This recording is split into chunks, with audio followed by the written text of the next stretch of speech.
नमस्कार. आज सकाळी काही व्हिडिओ सुरू केला नाही. मी बाहेर गेले होते काही कामानिमित्त. त्याच्यानंतर आल्यावर फराळ वगैरे केलं. थोड्या वेळ आज आराम केला थंडी असल्यामुळे. आता संध्याकाळची स्वयंपाकाची तयारी. भाजी निवडली, मेथी कढई पण निवडून झाली. आता कढईची भाजी, मेथीचं वरण वगैरे करते. करड्याची कोरडी भाजी करते, लसूण सोलते. त्याच्यानंतर सगळा कचरा एकदम घर झाडून दिवे वगैरे लावते. त्यानंतर स्वयंपाकाला लागते.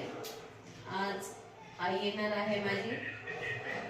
उद्या माझ्या काकांकडे देवब्राह्मण आहे, तिकडे जायची तयारीसाठी. चला आता मी पुढचे कामं करते, पटापट आवरून घेते. आई आली की मग काहीच काम होणार नाही, गप्पा वगैरे चालू होतात. त्याच्यामुळे लवकर स्वयंपाक करून घेते. चला आता हे मेथीचं वरण लावलं.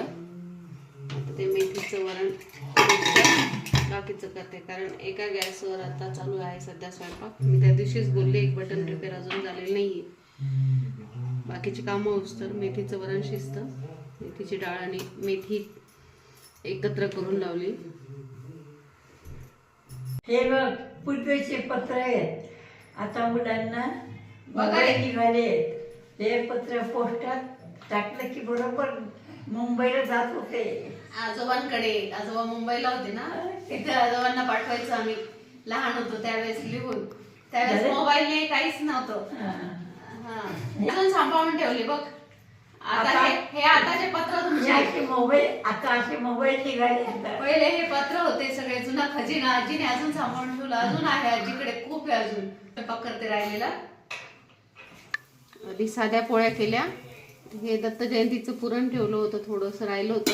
आता 2-3 त्या पोळ्या झाल्या. दत्त जयंतीचं पुरण होतं त्या दिवशीच्या. आता मेथीच्या वरणाला फोडणी देते, लसणाची मस्त खमंग फोडणी. नंतर वरण झाल्यावर तुम्हाला दाखवते.